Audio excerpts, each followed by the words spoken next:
everyone, welcome back to my channel. So today I'm continuing my video on perfumers, and today we're going to be covering Christophe RAYNAUD and his best creations. I do have a series of videos on perfumers, master perfumers. Christophe is actually technically not a master perfumer because that's a title awarded by the IFF, International Fragrance and Flavors, but I think maybe one day he will get that title, and he's created a lot of great perfumes, so I wanted to include him in the series. If you're new here, then hello, welcome. I'm all about perfumes. I have hundreds of videos like this going through whole ranges, new releases, perfume notes and perfumers, so do check them out. And if you're a regular viewer, do make sure you're subscribed and give the video a thumbs up. That really helps me. And as always, links will be in the description box to all the perfumes I talk about in this video, and where you can get them all around the world. And of course, you can get my fragrances, Empress, Aphrodite, and my super concentrated soy wax candles all on SokiLondon.com. Cool, so Christophe RAYNAUD works for Givaudan, which is one of the main places that perfumers are employed by. They create scents, fragrances for not just perfume, but for things like, you know, household goods, like everything.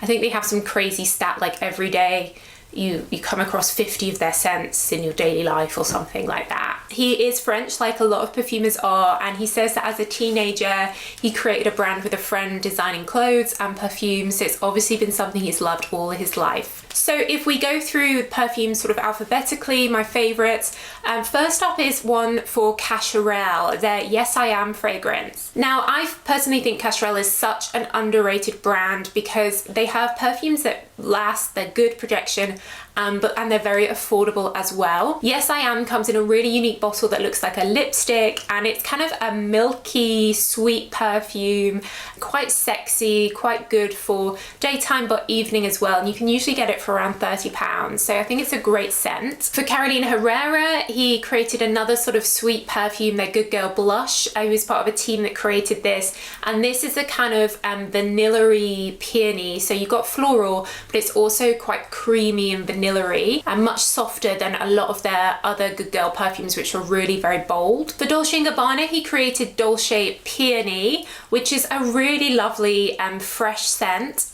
Peony I love, it's such a fresh, clean fragrance. This one is quite a light fragrance, but great for the summer if you want something clean but still floral, and of course it has that super pretty bottle as well. And then for Jean Paul Gaultier, he created their Scandal perfume, which is definitely one that's been a real big success for them. It has a bit of fresh pear, but then it's got this honey, quite sweet, creamy base, and there's been lots of different flankers of Scandal, but the original I think is still really popular because there aren't that many honey perfumes out there, and it's just something a bit different because so many brands use vanilla, and to have that honey note just adds something a little bit different, and it's very wearable, whereas I think a lot of the flankers of Scandal are more nighttime, whereas Scandal Original is you can definitely wear during the day. And then for Lancôme, he created La Nuit Trésor, which is a great sexy evening perfume with praline notes in. Again, something a little bit different to vanilla, but again that rich gourmand undertone, that sweetness. It also has rose in there. It's a great perfume, and I love the bottles that come in these diamond shapes. He also created a lot of the different versions of it, à la folie, Caresse, the eau de toilette, the musk diamante ones. A lot of those are now discontinued, but the original's still made, and I do have videos on pretty much all the La Nuit Trésor perfumes and an article on them as well. So next, another great creation is Lanvin's Modern Princess. This is a really fun, light-hearted red apple fragrance, red currant with some white florals. I think there's a vanilla orchid in here as well. Very much everyday, definitely, as the name suggests, would work well for like a teenager to wear to college or whatever. Like definitely a light-hearted, young, like easygoing perfume. So for Mugler, he was part of the team that created Angel Aura, which I understand is now discontinued, I think. This was a really unique fragrance, like all the Mugler fragrances are. Very, very strong, like green jungle, along with a lot of like patchouli, like very unique. I'd never smelled a green fragrance that was this heavy. I think it's perhaps a little bit too different. I don't know how well it's sold. And the bottle was like a green heart, kind of reminded me of the Green Day American Idiot heart from their album cover. palette. I was a huge Green Day fan back in my teenage years. Yeah, I think now that L'Oreal has bought the Mugler brand, I don't think they'll make more of those perfumes. For Nina Ricci, he created their Luna perfume. This is another discontinued one, though you can still get it sometimes.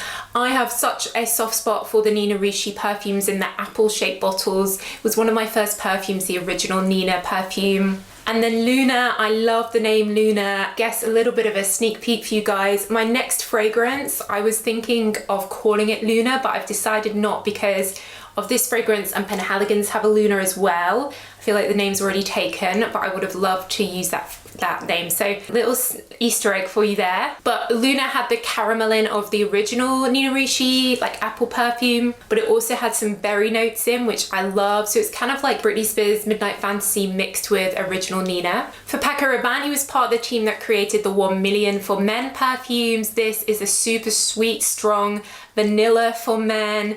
You don't hear about it that much these days, so they keep releasing versions of it, and I think he's been part of the team that's created all the different flankers as well. They still came out last year, I think, but these are very heavy, like quite unique. There's not many men's perfumes that are this like sweet and vanilla-y. It's a little bit powdery, quite a bold fragrance. Then for Penhaligon's, he's worked on their Cairo fragrance and Constantinople, part of their Trade Routes collection. And these are really interesting, like inspired by the spices and the fruits of the markets in these places. I just did a video a few weeks ago on Penhaligon's and I covered both of these actually, but pretty unique. I think Penhaligon's is such an interesting brand. Like it comes across as so niche, but it's actually like a massive company owned by, I think, Puig, the Spanish company. But yeah, they have so many perfumes now. So I did a video the other week if you're interested in Penhaligon's. And then for Yves Saint Laurent, they just released a perfume called Myself for Men. This is a really refreshing fragrance, very citrusy, and then it has ambroxanin, which is a synthetic note that feels quite creamy, and it has a lot of orange blossom in there as well. I actually think this is quite unisex, even though it's marketed for men. So yeah, definitely I think a theme here with these gourmand fragrances, these sweet fragrances, vanilla, and then different like alternatives to vanilla in the base from Christophe, RAYNAUD, and again, I definitely think he'll be made a master perfumer at some point.